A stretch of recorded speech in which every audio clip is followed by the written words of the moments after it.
For this experiment, the hypothesis was that the magnitude of the mass of the bob in a pendulum has an effect on the period when the length of the pendulum is kept constant. First, the magnitude of the mass of the first bob was measured and recorded. Then, the string from which the bob will hang is attached to the bob and measured to assure that it is constant. It was determined that the length of the string will be 30 centimeters or approximately 1 foot throughout the experiment. Once all measurements have been taken, the string is attached to the fixed point from which it will oscillate, and the angles are marked in the background in order to assure maximum possible precision.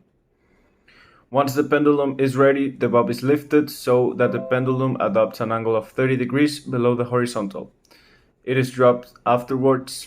This procedure was done 3 times.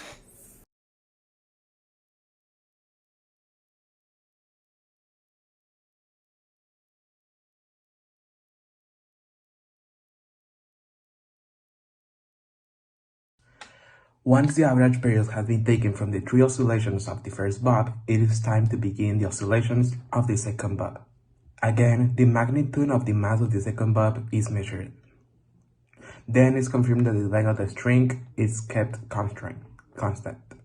Since the fixed point is prepared and the angles are marked, it's time to begin oscillation of the second bob.